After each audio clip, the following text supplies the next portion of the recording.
नमस्कार दोस्तों, जेवी स्टडी पॉइंट के यूट्यूब चैनल में आपका बहुत बहुत हार्दिक स्वागत और अभिनंदन करता हूं।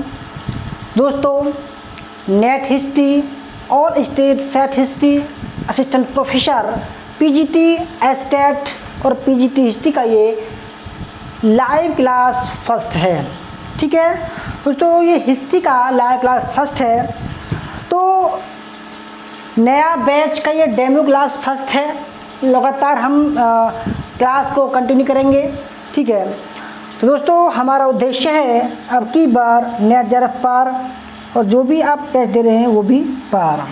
तो अभी तक हमारा जो एग्ज़ाम पास कराने का जो डेटा है वो दोस्तों 8 जीआरएफ हैं अभी तक और 28 नेट क्वालिफाइड हम करा चुके हैं 2021 के बैच तक। ठीक है, केवल 2 बैच में इतने बच्चे पास हुए हैं। अब लगातार हम पढ़ाएंगे और लगातार बच्चे जो है क्वालिफाइड होते जाएंगे। हमारा नाम आप देख ही पा रहे होंगे, देव कुमार, पीएचडी हिस्ट्री, 1 बार जीआरएफ, 4 बार नेट पास। ठीक है दोस्तों, आइए शुरू करते हैं आगे। अगर आप हमारे चैनल पर नए हैं और आपने अभी तक हमारा चैनल सब्सक्राइब नहीं किया है तो ज़रूर सब्सक्राइब कर लीजिएगा। उसके पास में जो बेल आइकन है उसको प्रेस कीजिएगा, जिससे कि आने वाले वीडियो का नोटिफिकेशन पहले मिल सके। वीडियो को लाइक और शेयर जरूर कीजिएगा। सबका स्वागत है, अभिनंदन है, वेलकम है जो भी क्लास कर रहे हैं। ठीक है, जो लाइव हैं उनका स्वागत है, जो बाद में देखेंगे उनका भी स्वागत है।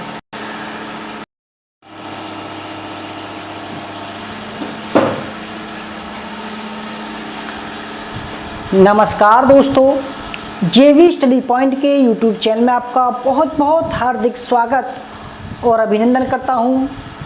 दोस्तों, net history, all state set history, assistant professor, PGT estate और पीजीटी हिस्ट्री का ये लाइव क्लास फर्स्ट है। ठीक है दोस्तों, ये हिस्ट्री का लाइव क्लास फर्स्ट है। तो नया बैच का ये डेमो क्लास फर्स्ट है। लगातार हम क्लास को कंटिन्यू करेंगे। ठीक है, तो दोस्तों हमारा उद्देश्य है अब की बार नेट जेआरएफ पार और जो भी आप टेस्ट दे रहे हैं वो भी पार।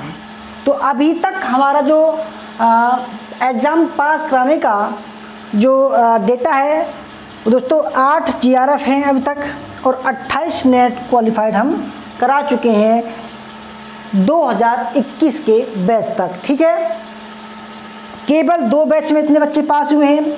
अब लगातार हम पढ़ाएंगे और लगातार बच्चे जो है क्वालिफाइड होते जाएंगे। हमारा नाम आप देख ही पा रहे होंगे, देव कुमार, पीएचडी हिस्ट्री, 1 बार जीआरएफ, 4 बार नेट पास। ठीक है दोस्तों, आइए शुरू करते हैं आगे। अगर आप हमारे चैनल पर नए हैं और आपने अभी तक हमारा चैनल सब्सक्राइब नहीं किया है तो ज़रूर सब्सक्राइब कर लीजिएगा। उसके पास में जो बेल आइकन है उसको प्रेस कीजिएगा, जिससे कि आने वाले वीडियो का नोटिफिकेशन पहले मिल सके। वीडियो को लाइक और शेयर जरूर कीजिएगा। सबका स्वागत है, अभिनंदन है, वेलकम है जो भी क्लास कर रहे हैं। ठीक है, जो लाइव हैं उनका स्वागत है, जो बाद में देखेंगे उनका भी स्वागत है। दोस्तों, हमारा जो कोर्स होगा, नेट हिस्ट्री हो, चाहे स्टडी प्रोफेसर हो, पीजीटी, टीजीटी, एस्टेट, पीजीटी जो भी हो, वो हमारे ऐप पर आपको मिलेगा। आप डेमो देख पा रहे हैं और हमारे क्लास डेमो जो भी और भी डेमो बनाएंगे हम, आप हमारे जेवी स्टडी पॉइंट के ऐप को इंस्टॉल करके देख सकते हो। हम टेलीग्राम पर भी टेस्ट देते हैं डेली। ठीक है, तो आइए हम शुरू करते हैं। दोस्तों देखो, हमारे जो कोर्स प्राइस है उसको मैं बता दूं, फिर क्लास को कंटिन्यू करते हैं। देखो, 6 महीने का जो कोर्स है हमारा, नेट हिस्ट्री प्लस पेपर 1 3000 रुपये का है। ठीक है, जिसमें theory class, practice set, mock test, daily test, PDF पढ़ने को मिलेंगी, डेली टेस्ट होगा। 1 साल के लिए 4000 रुपये का है। ठीक है, और 2 साल के लिए 5000 रुपये का कोर्स दिया जा रहा है। ठीक है, असिस्टेंट प्रोफेसर के लिए 3000 रुपये का है। टीजीटी, पीजीटी, डीएसएसबी के लिए 2000 रुपये का है 6 महीने का। ठीक है, तो आइए ये हमारे कोर्स प्राइस हैं, आप संपर्क कर सकते हैं। नंबर जो चल रहा होगा ये हमारा नंबर है 8218345167, संपर्क कर सकते हो कोर्स ज्वाइन करने के बारे में। ठीक है, तो आइए अब शुरू करते हैं। तो दोस्तों आज हमारी पहली क्लास है। देखो इतिहास के जो स्टूडेंट होते हैं, ठीक है, खासकर इतिहास के स्टूडेंट जो हैं वो क्या करते हैं कि भाई सिस्टमेटिक नहीं पढ़ते, तो फिर उनको घटनाएं, युद्ध वगैरह, संधि वगैरह, तारीख वगैरह याद करने में थोड़ी दिक्कत आती है। ठीक है, मैं उनका ही तोड़ निकालूंगा। मेरा मानना ये है कि आपको याद करने की ज़रूरत नहीं है। जब आप किसी सब्जेक्ट को सिस्टमेटिक पढ़ोगे दोस्तों, आपको ये जो याद करने का जो रटन विद्या जो लगाते हो आप, वो लगाने की ज़रूरत नहीं है। रटने की दोस्तों मेरे पास में कोई भी गुंजाइश नहीं है। आप बिल्कुल मुँह जबानी जो है उसको बता दोगे। ठीक है, उसको गहराई से अध्ययन करेंगे हम। तो देखो दोस्तों, हमको पढ़ना क्या क्या है, पहले उस बात पर गौर करते हैं। ठीक है, किस तरीके से पढ़ेंगे हम, आइए उसकी चर्चा पहले करते हैं। तो दोस्तों इतिहास को जो हम इतिहास को हम 3 पार्ट में डिवाइड करते हैं। ठीक है, देखो जो हम इतिहास को 3 पार्ट में डिवाइड करते हैं, कंपटीशन वाले अलग पढ़ते हैं उसको, और जो दूसरा तरीका है उसको हम बड़े लेवल तैयारी मानते हैं। देखो इतिहास को हम 3 पार्ट में डिवाइड करते हैं। ठीक है, थोड़ा गौर से समझिएगा, रेखा उतारो।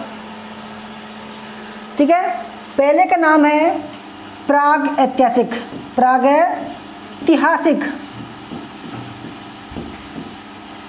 इसको इंग्लिश में बोलते हैं प्री हिस्ट्री। क्या बोलते हैं? Pre history. ठीक है, दूसरे का नाम है आद इतिहास। आद इतिहास, या इंग्लिश में बोलते हैं प्रोटो हिस्ट्री। तीसरे पार्ट का नाम है हिस्टोरिकल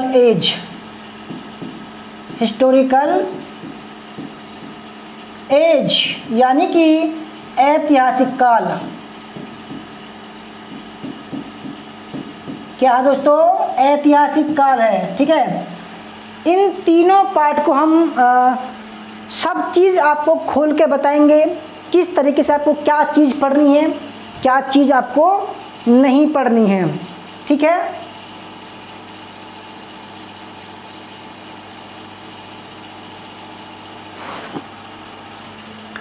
अब इसके अंतर्गत क्या क्या चीज़ आती है, क्या नहीं आती, उसका भी अध्ययन करेंगे हम। तो देखो दोस्तों, इसके यानी कि जो पहला पार्ट है आपका, ये दूसरा पार्ट है, तीसरा पार्ट है। पहले पार्ट के अंतर्गत हम क्या क्या पढ़ते हैं? ठीक है, पहले पार्ट के अंतर्गत हम पढ़ते हैं जहाँ से हिस्ट्री स्टार्ट होती है, यानी कि ब्रह्मांड की उत्पत्ति।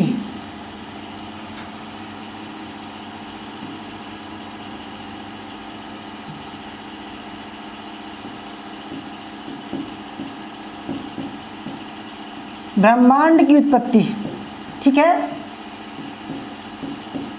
ब्रह्मांड की उत्पत्ति से शुरू करते हैं हम। ठीक है, उसके बाद में इसी में दोस्तों सौरमंडल आता है। ठीक है, फिर जो है पृथ्वी की उत्पत्ति आती है। भाई जहाँ से हमको इतिहास शुरू करना है, क्योंकि हमें जो इतिहास शुरू करेंगे वो पृथ्वी का इतिहास पढ़ेंगे। ठीक है, पृथ्वी की उत्पत्ति।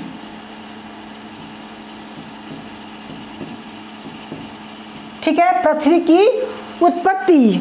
उसके बाद में हमको क्या पढ़ना है? हमको पढ़ना है मानव का इतिहास। ठीक है, मानव का इतिहास, मानव किस तरीके से पैदा हुआ,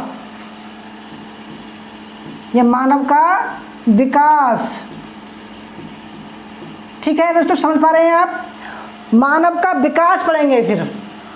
फिर धीरे धीरे जब मानव पृथ्वी पर आ गया, उसके बाद में मानव का जो माइंड है वो डेवलप हुआ, ठीक है।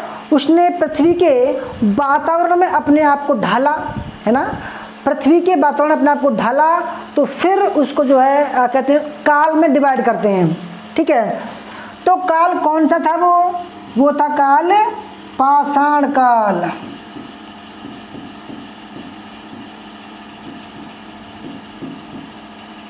पाषाण काल, ठीक है दोस्तों। और इसी काल में हम पढ़ते हैं, आपको पढ़ाते हैं ताम्र पाषाण काल।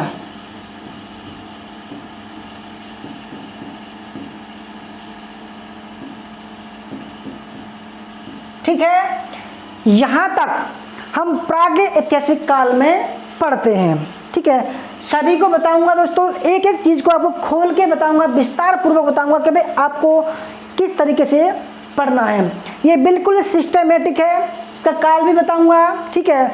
अब जो दूसरा पार्ट है इसको बोलते हैं हम आदि इतिहास, ठीक है। आदि इतिहास, इसमें क्या पढ़ते हैं? इसमें हमको पहला नंबर पढ़ते हैं सिंधु सभ्यता। सिंधु सभ्यता। और दूसरा जो पार्ट है इसका वो है वैदिक सभ्यता, ठीक है, वैदिक सभ्यता। क्योंकि दोस्तों बहुत बच्चे ऐसे हैं जिनको काल का पता नहीं है, मैं किस काल से हमको पढ़ना चाहिए, किस तरीके से सिस्टमेटिक चलता है इतिहास, ठीक है। तो ब्रह्मांड की उत्पत्ति हो गई, उसके बाद में पृथ्वी की उत्पत्ति होगी, फिर मानव का विकास होगा, फिर पाषाण काल आएगा, फिर ताम्र पाषाण काल आएगा। इसके जस्ट बाद क्या आता है आपका? आता है आदि इतिहास को पढ़ते हैं हम, और उसमें हम पढ़ते हैं सिंधु सभ्यता को। किसको पढ़ते हैं? सिंधु सभ्यता को पढ़ते हैं, ठीक है। फिर उसके बाद में जब सिंधु सभ्यता का पतन हो गया तो हम पढ़ेंगे फिर वैदिक सभ्यता, ठीक है। क्या पढ़ेंगे? वैदिक सभ्यता पढ़ेंगे। अच्छा, वैदिक सभ्यता, अब इसका मैं काल भी बताऊंगा दोस्तों, ठीक है, तब आपको थोड़ा समझ में आएगा। इसके बाद में जब इसका पतन हुआ तो हम पढ़ेंगे महाजनपद काल। महाजनपद काल कहाँ पर आता है? ऐतिहासिक काल में, क्योंकि जो वैदिक काल है वो लगभग 1500 BC से लेकर 600 BC तक है, ठीक है। ये BC क्या है? बिफोर क्राइस्ट, यानी कि ईसा मसीह की मृत्यु से पहले जो भी काल था उसको हम BC में पढ़ते हैं, और मृत्यु के बाद का जो काल है उसको हम AD में पढ़ते हैं। जो पहले का काल था वो BC में पढ़ेंगे, और बाद का काल है वो हम पढ़ेंगे AD में। यहाँ पर आदि इतिहास 600 ईसा पूर्व में खत्म होता है, और अब हम पढ़ेंगे 600 BC से लेकर 1947 ईस्वी तक। दोस्तों यहाँ तक ऐतिहासिक काल है, ठीक है। तो इसमें हम क्या पढ़ेंगे? जैसे कि महाजनपद काल, महाजनपद काल, ठीक है। ये कब तक चला? ये चला दोस्तों बिंबिसार से लेकर, ठीक है, 600 BC से लेकर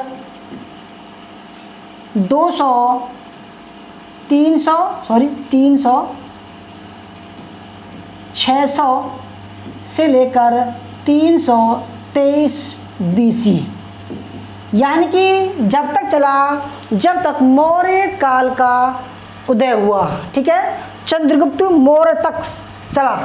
जब चंद्रगुप्त मौर्य ने अंतिम नंद शासक गणानंद की हत्या कर दी, तब जो है कहा क्या शुरू होता है? मौर्य काल शुरू होता है, ठीक है। तो इसी महाजनपद काल में क्या क्या आया, ठीक है। इसमें धार्मिक आंदोलन शुरू होते हैं। धार्मिक आंदोलन शुरू होते हैं। जिनमें हम किस किस को पढ़ते हैं विशेष तौर पर, ठीक है, जैसे कि जैन, बौद्ध, शैव, भागवत,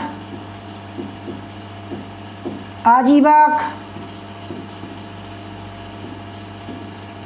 इनको पढ़ते हैं, ठीक है।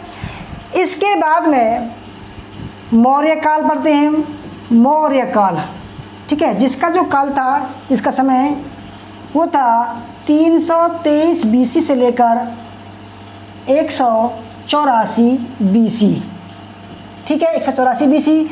इसके बाद में जो हम पढ़ेंगे दोस्तों वो पढ़ेंगे मौर्योत्तर काल। क्या पढ़ेंगे? मौर्योत्तर काल, मौर्योत्तर काल पढ़ेंगे, ठीक है, मौर्योत्तर काल पढ़ेंगे। मौर्योत्तर काल के बाद हम पढ़ेंगे गुप्त काल, गुप्त काल पढ़ेंगे, ठीक है।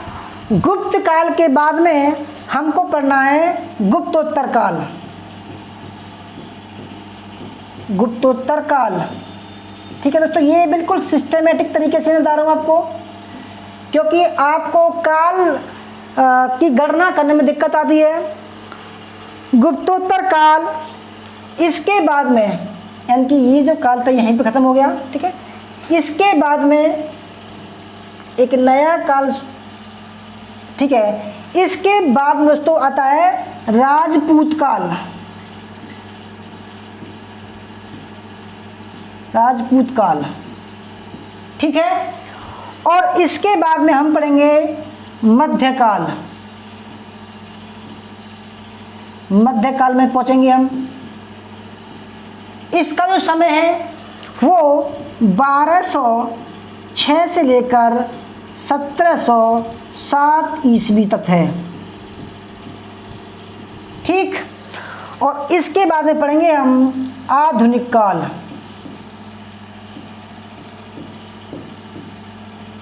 इसका जो समय है 1707 से लेकर 1947 तक होता है, ठीक है। अभी मैंने ये दोस्तों मोटे मोटे बताए हैं, परंतु जब मैं सब चीज़ को खोलूँगा आपके सामने तब आपको पता पड़ेगा कि भाई किस तरीके से पढ़ा जाता है, ठीक है। अब देखो बात करते हैं कि भाई ये जो प्रागैतिहासिक काल क्या है, ठीक है, आदि ऐतिहासिक काल क्या है और हिस्टोरिकल एज क्या होता है, ठीक है दोस्तों। प्रागैतिहासिक का मतलब ये है कि जिस काल, देखो कोई भी काल जब हम बनाते हैं कुछ ना कुछ प्रूफ लेकर बनाते हैं या साक्ष्य लेकर बनाते हैं, तो प्रागैतिहासिक काल के जो साक्ष्य मिले हैं वो मिले हैं पत्थर के औजार, ठीक है, पत्थर के औजार या पृथ्वी को जो है कार्बन डेटिंग के अकॉर्डिंग उसका समय निकाला गया है कि कब इसका उदय हुआ होगा, ठीक है दोस्तों। इसकी जो परिभाषा है प्रागैतिहासिक काल की, जिस काल में इंसान निरक्षर था, यानी कि पढ़ा लिखा नहीं था और पेट भरने के लिए मांस, कंदमूल वगैरह खाता था, ठीक है, कच्चा मांस, फल, कंदमूल खाता था, ठीक है, और पढ़ने लिखने का ज्ञान नहीं था, उस काल को बोलते हैं प्रागैतिहासिक काल। और जानवरों को मारने के लिए जो औजार प्रयोग किए गए दोस्तों उस, ठीक है, वो पत्थर के औजार थे, इसलिए उस काल को पाषाण काल कहा गया, ठीक है, पाषाण काल। फिर ताम्र पाषाण काल, यानी कि तांबे और पत्थरों के जो औजार थे वो साथ साथ इंसान ने प्रयोग किए, इसलिए बोलता है ताम्र और पाषाण काल। इससे पहले का दोस्तों जो काल है ब्रह्मांड की उत्पत्ति, ठीक है, पृथ्वी की उत्पत्ति और मानव का विकास, ये क्या है, हम इनको पढ़ते तो हैं परंतु दोस्तों हम इनको इतिहास में जानकारी स्वरूप पढ़ते हैं कि भाई किस तरीके से प्रथम जाति का उद्भव हुआ, प्रथम मानव कौन सा था, पत्थर बनाने वाला औजार बनाने वाला मानव कौन सा था, इसको जो है हम पढ़ेंगे इसी में। ठीक है, जब मानव ने पत्थर बना दिया, औजार बना दिया, तब हम पसल काल पढ़ेंगे। जब तांबे की खोज हुई, सबसे प्रथम धातु थी वो, तो ताम्र पसल काल पढ़ेंगे। उसके बाद में क्या हुआ दोस्तों, आदि इतिहास में आते हैं। इस काल तक आते आते जो इंसान था उसने दोस्तों लिखने की कला जो है सीख ली थी, लिखने की कला। जैसे कि सिंधु सभ्यता की जो लिपि थी वो चित्रात्मक थी, यानी कि इस काल के जो लोग थे वो चित्रों के माध्यम से समझते थे। ठीक है, परंतु अभी उस लिपि को पढ़ा नहीं गया है, तो इसलिए उस लिपि को हम बोलते हैं भाव चित्रात्मक, यानी कि जो चित्र थे उनका वो भाव निकालते थे और वो समझते थे। ठीक है, इसलिए सिंधु सभ्यता की जो लिपि है उसको अभी तक हमारे इतिहासकार समझ नहीं पाए हैं वो क्या है, इसलिए इसको बोला गया है प्रोटो हिस्ट्री। और इसकी जो परिभाषा है वो ये है कि जिस काल के लोग लिखना तो जानते थे परंतु अभी तक हम उसको पढ़ नहीं पाए हैं, उस काल को बोला गया है आदि ऐतिहासिक काल। ठीक है, क्या बोला गया है, प्रोटो हिस्ट्री, यानी कि जिस काल में आदमी देखो लिखता था परंतु पढ़ता नहीं था, समझता था, केवल लिपि का ज्ञान था परंतु उस लिपि को हमने अभी तक पढ़ा नहीं है, तो इसलिए अभी उसकी जो लिपि कौन सी थी वो हमें पता नहीं है, तो उस काल को हम पढ़ते हैं आदि इतिहास काल में। ठीक है, जो वैदिक काल है दोस्तों उसमें केवल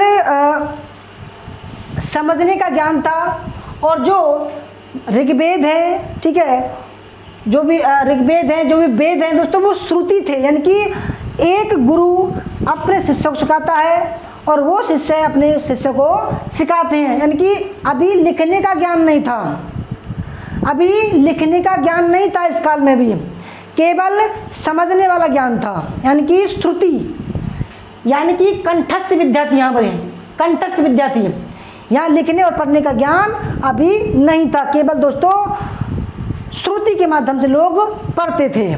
ठीक है, अब क्या हुआ, जब धीरे धीरे हिस्टोरिकल एज आया तो यहाँ पर क्या हुआ, पढ़ने और लिखने का ज्ञान हुआ।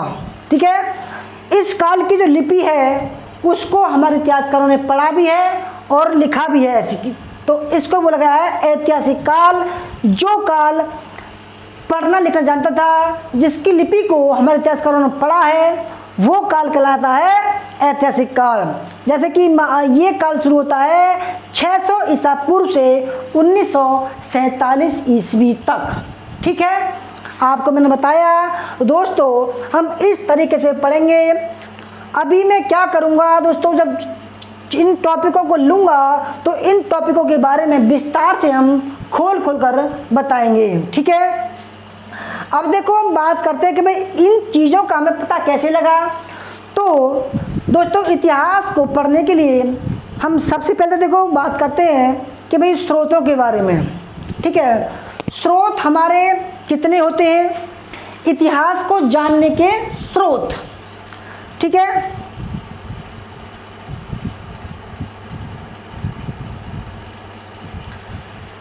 इतिहास को जानने के स्रोत देखते हैं। अब स्रोत इतिहास कि जो इतिहास लिखा गया, इतना इतिहास हम पढ़ते हैं तो किस लिए कैसे पढ़ते हैं, इतिहास के जानने के स्रोत। ठीक है, देखो पहला स्रोत होता है दोस्तों पुरातात्विक,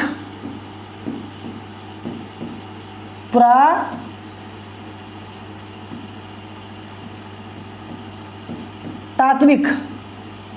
ठीक है, दूसरा होता है साहित्यिक स्रोत, साहित्यिक।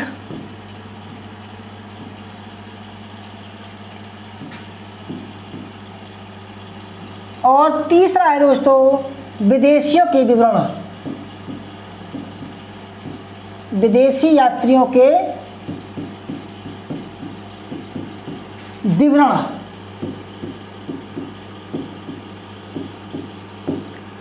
इन तीनों को मिलाकर इतिहास का निर्माण हुआ।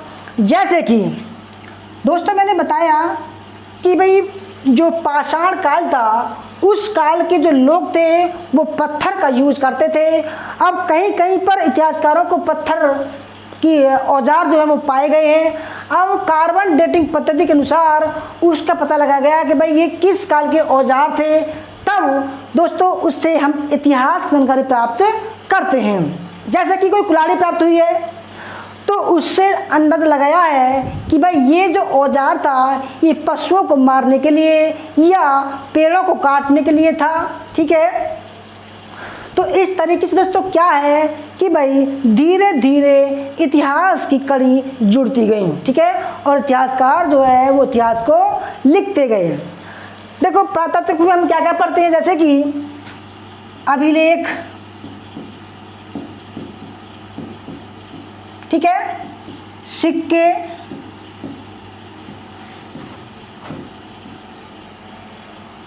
और मृदभांड,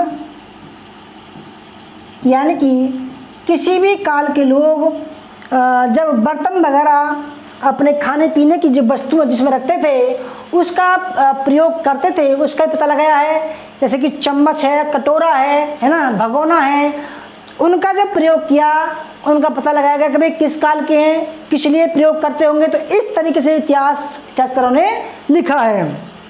ठीक है, शिलालेख,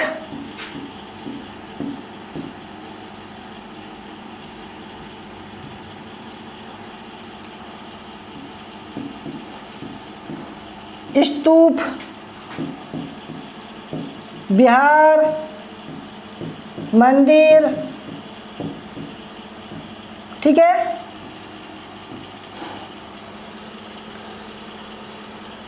गुफाएं, ठीक है।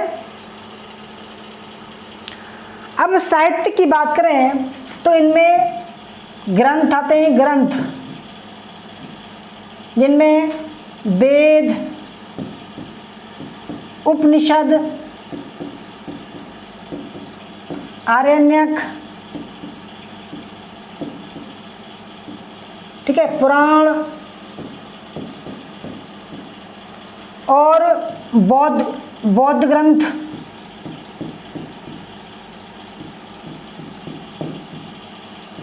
जैन ग्रंथ, ठीक है। और देखो ये तो थे धार्मिक ग्रंथ, ये कैसे थे, ये थे धार्मिक ग्रंथ।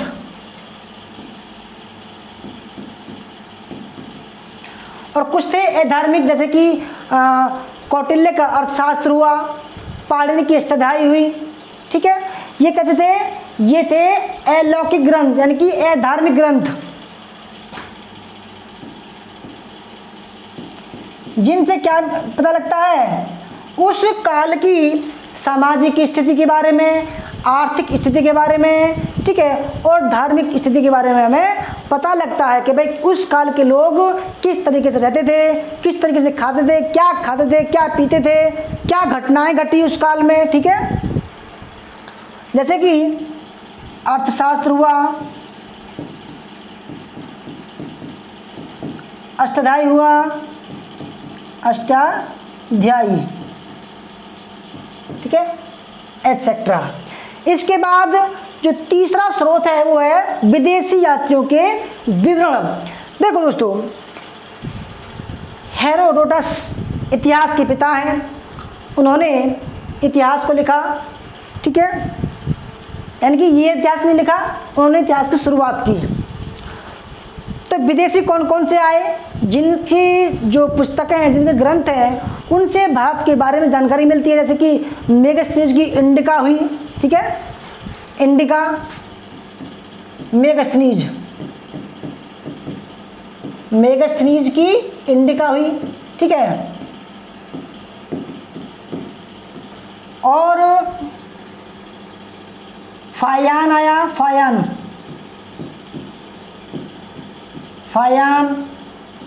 हेनसांग, इत्सिंग, ठीक है। चाओजुकुआ आया, चाओजुकुआ।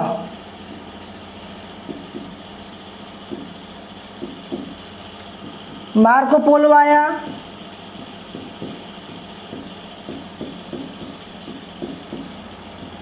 बारबोसा, कॉन्टी, निकोल कॉन्टी, ठीक है। डोमिंगो पायस आया और अंग्रेज आए। दोस्तों इन्होंने जो है ये विदेशी यात्री हैं जिन्होंने भारत के इतिहास को लिखा है। यानी कि देखो इन सब का जो निचोड़ है जो हम पढ़ते हैं वो भारत का इतिहास पढ़ते हैं, ये प्रातात्विक स्रोत हैं। इनसे हमें उस काल की आर्थिक कंडीशन के बारे में, धार्मिक कंडीशन के बारे में, सामाजिक कंडीशन के बारे में सब चीज़ हमें पता लगती है। किस तरीके से वो खाते थे, कैसे सिक्के चलाए उन्होंने, ठीक है, किस तरीके के जो औजार है वो प्रयोग करते थे, ठीक है, सब कुछ उनके बारे में हम इस तरीके से जानकारी मिलती है, ठीक है। देखो उसके बाद में हमें इस तरीके से पढ़ना है कि इस तरीके से हमें पढ़ना है सिस्टमेटिक। तो देखो आज हम जो शुरू करने वाले हैं दोस्तों वो करेंगे ब्रह्मांड की उत्पत्ति, पृथ्वी की उत्पत्ति, इन दोनों को आज हम कवर करेंगे, ठीक है। तो अब हम अपने उस क्लास को स्टार्ट करते हैं।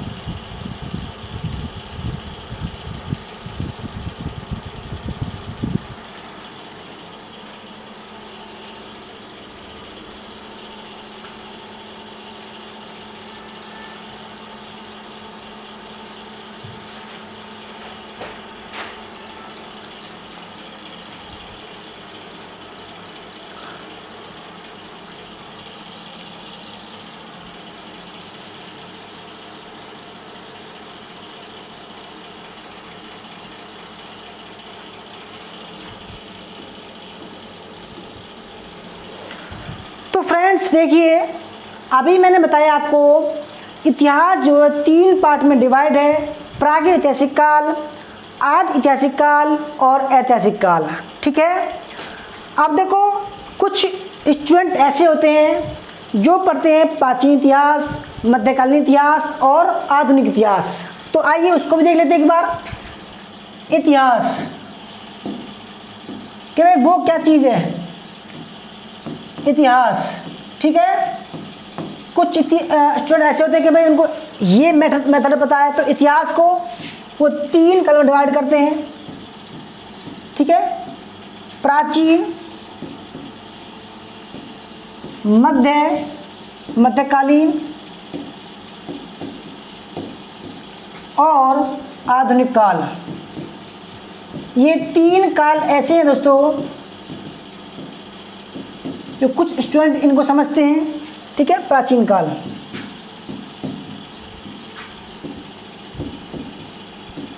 देखो दोस्तों इसमें हम क्या पढ़ते हैं, पाषाण काल, ठीक है। मैं कैसे लिखो, इसे लिखो, ठीक है, पाषाण काल। उसके बाद में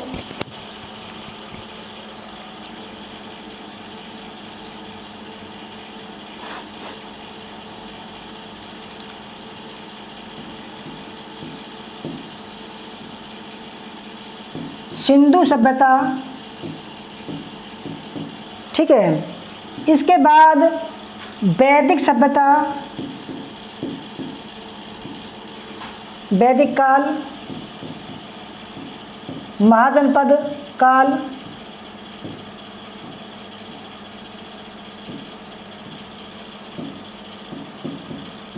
ठीक है। इसके बाद पढ़ेंगे जैन, बौद्ध, मौर्य, मौर्योत्तर, ठीक है, गुप्त काल, हर्षकाल और राजपूत काल।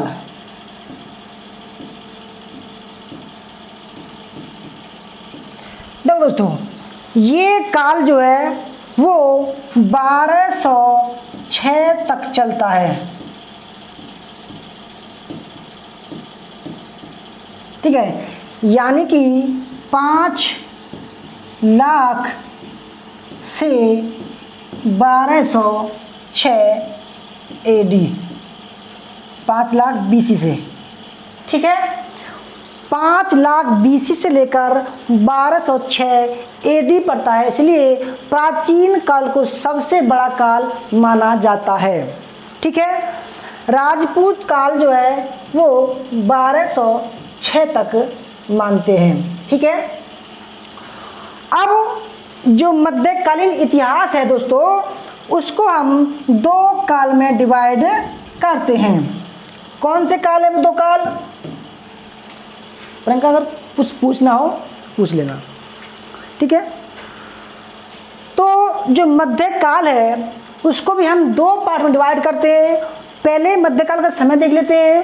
देखो, ये जो काल है, जो प्राचीन काल जब 1206 ईस्वी में समाप्त होता है और भारत में सल्तनत काल, इस्लामी काल की शुरुआत होती है, तो वो काल था 1206 से लेकर 1707 ईस्वी।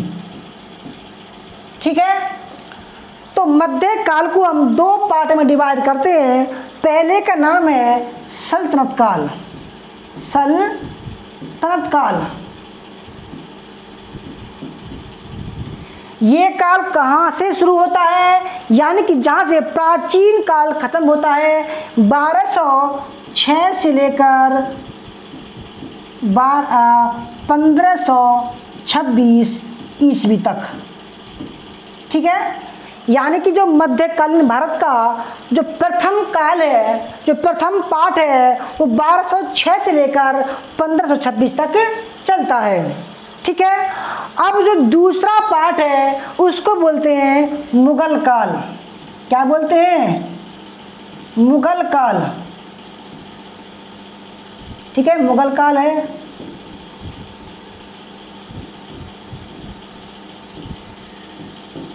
यह काल कब तक चलता है?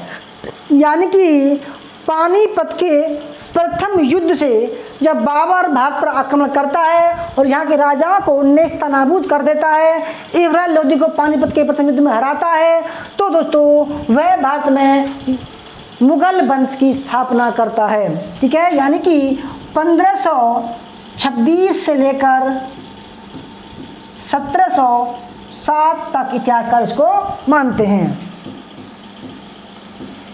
1707 यानी कि औरंगजेब की मृत्यु तक जो है मुगल काल तक परिपक्व काल था। ठीक है, अब इसके जस्ट बाद होता है शुरू आधुनिक काल। ठीक है, ये काल जो है वो 1707 से लेकर 1947 तक चलता है। ठीक है, 1947 तक चलता है। दोस्तों, ये बिल्कुल सिस्टमेटिक बता रहा हूँ आपको मैं, जिसमें उत्तर मुगल काल पढ़ेंगे हम। उत्तर मुगल काल यानी कि औरंगजेब की मृत्यु के बाद में जो भी शासक हुए वो तू चल मैं आया वाली बात हुई गई। यानी कि दोस्तों, कोई 1 साल, कोई 2 साल, कोई 3 साल ऐसे ही रहा और नित नए नए राजा आते गए। ठीक है, और कुछ समय बाद क्या हुआ, जो भी उत्तर मुगल काल के जो बादशाह थे वो अंग्रेजों के पेंशनर बन गए। ठीक है, तो उत्तर मुगल काल और यूरोपियों का आगमन,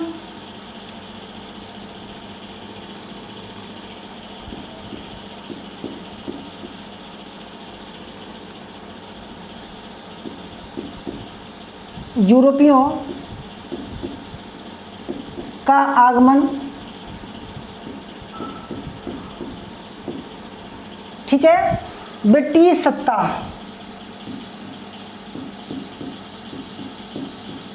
ब्रिटिश राज की स्थापना,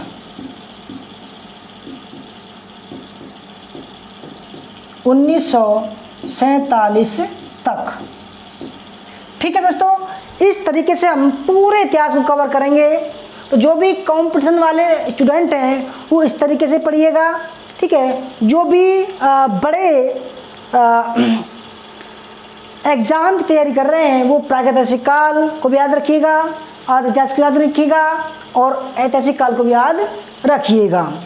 ठीक है दोस्तों, आज हम जो शुरू करेंगे वो प्राग ऐतिहासिक काल को हम शुरू करेंगे। ठीक है,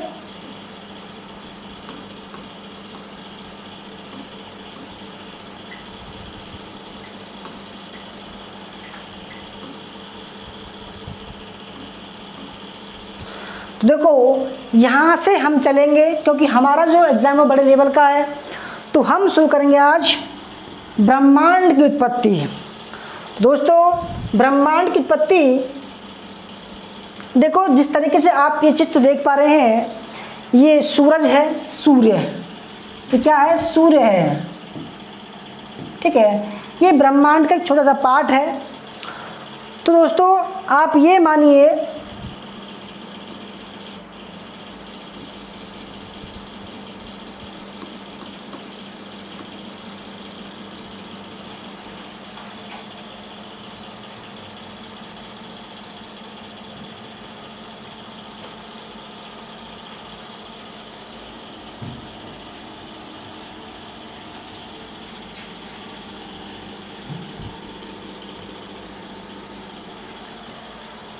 तो दोस्तों ये देखो ब्रह्मांड की उत्पत्ति। अब हम शुरू कर रहे हैं ब्रह्मांड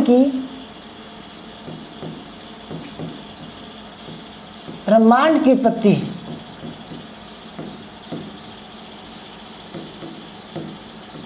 ठीक है, तो दोस्तों बिल्कुल गौर से देखना कि होता क्या है, ब्रह्मांड की उत्पत्ति कैसे होती है। देखो हम इतिहास को पढ़ रहे हैं तो हम विभिन्न सब्जेक्ट से को रिलेट करेंगे, सभी सब्जेक्ट को इतिहास से। ठीक है, आप ये जो है अंडरलाइन बनाई है इसको गौर से देखना। ठीक है, होता क्या है, इतिहासकार हैं एक जेबी मेनन और एडमिन हवल। क्या नाम है, मेनन और एडमिन हवल। ये दो इतिहासकार थे, वैज्ञानिक थे। इन्होंने देखा कि भाई, क्योंकि इनके पास में क्या था, तो दूरबीन थी बहुत बढ़िया वाली, तो ये लगातार डेली देखते थे कि भाई हो क्या रहा है। एक उन्होंने ऐसा महसूस किया कि जो तारे हैं, ये जो ग्रह हैं, ये दोस्तों आपस में दोस्तों क्या कर रहे हैं, ये दूर होते जा रहे हैं, दिन पर दिन जो है दूर होते जा रहे हैं। इनको ऐसा लगा कि भाई ये जो ब्रह्मांड है, क्योंकि देखो लेटेस्ट आधुनिक समय में देख रहे हैं, इनको लगा ये जो आकाश गंगा है ये फैलता जा रहा है, यानी ये इसका विस्तार होता जा रहा है, इसलिए ये दूर होते जा रहे हैं। तब इन्होंने एक थ्योरी बनाई जिसका नाम है बिग बैंग थ्योरी। कौन सी theory, big bang theory. Big bang theory, big bang theory. जो उसके अकॉर्डिंग क्या था कि जो ब्रह्मांड की उत्पत्ति, इन्होंने बताया कि ब्रह्मांड की जो उत्पत्ति हुई है, इनके अकॉर्डिंग इनका मानना है कि ऐसे हुई कि भाई जो इलेक्ट्रॉन, प्रोटॉन, न्यूट्रॉन थे वो मुक्त अवस्था में थे, यानी कि दूर दूर थे। ठीक है, इलेक्ट्रॉन, प्रोटॉन। अब एक समय क्या हुआ, कुछ ऐसा घटना घटी कि ये जो तीन हैं वो एक जगह हो गए। ठीक है, फिर बहुत सारे जो चीज़ थे वो मिलते चले गए, मिलते चले गए, मिलते चले गए। ठीक है, अब क्या हुआ, अब यहाँ से पर मिलने पर इस चीज़ में, यानी कि इस चीज़ में इतना विस्फोट हुआ, एक विशाल महाविस्फोट हुआ। ठीक है, इसको बोला गया है बिग बैंग थ्योरी या महाविस्फोट। इतनी दोस्तों भयंकर ये घटना थी, इतनी ऊर्जा इसमें उत्पन्न हुई कि पूरी दोस्तों ब्रह्मांड का सर्वनाश हो गया और एक नए ब्रह्मांड का उदय हुआ। ठीक है, इसमें क्या था, धूल धक्कड़, ठीक है, और छोटे मोटे पत्थर, धूल धक्कड़ का उदय हुआ। ठीक है धूल धक्कड़ का उसके बाद लगभग 3,70,000 वर्ष बाद सौर मंडल का उदय हुआ। ठीक है, किसका मंडल? सौर मंडल, सूर्य के और सूर्य का उदय हुआ। ठीक है, तो दोस्तों जब ये विस्फोट हुआ तो इस समय जो ब्रह्मांड की उत्पत्ति हुई और जो ब्रह्मांड था उसमें हवा नहीं थी। क्या नहीं था? हवा नहीं थी। हवा नहीं थी इसलिए उसको निर्वात बोलते हैं। ठीक है, इसलिए दोस्तों उन्होंने कहा कि भाई ये जो ब्रह्मांड जो विस्फोट हुआ, ये जो टूट फूट हुई, ये दिन पर दिन जो है दूर होते जा रहे हैं। क्या? दूर होते जा रहे हैं। ठीक है, तो इसलिए दोस्तों उन्होंने कहा कि भाई कुछ ना कुछ बात जरूर है, ये दूर होते जा रहे हैं दिन पर दिन, और ये पास नहीं आ पा रहे हैं। ठीक है, तो इसलिए इन्होंने कहा कि भाई ये बिग बैंग थ्योरी है, और ये दोस्तों इतनी भयंकर घटना थी, इतनी आंधी तूफान चली, इतनी ऊर्जा उत्पन्न हुई कि सर्वनाश हो गया। अब धीरे धीरे बहुत साल बाद जो है कुछ शांति हुई, और दोस्तों उसी शांति में जो भी धूल धक्कड़ थे वो फिर जमने शुरू हुए।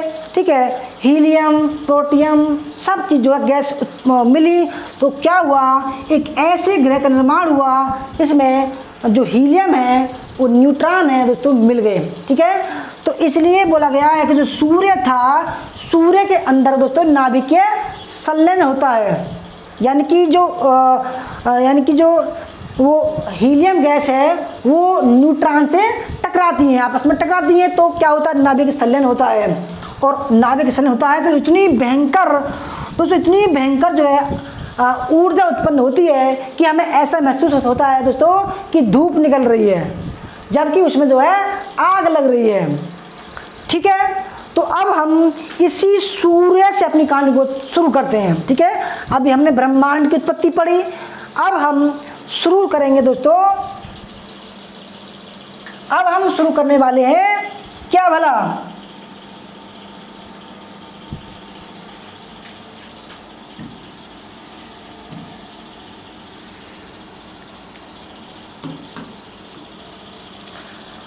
अब हम शुरू करने वाले दोस्तों, ये देखो इस चीज को देखो, सौर मंडल आपके सामने आ चुका है।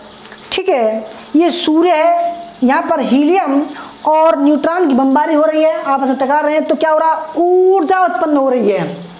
दोस्तों ये जो आकाश गंगा थी पहले, अब सूर्य बन गया।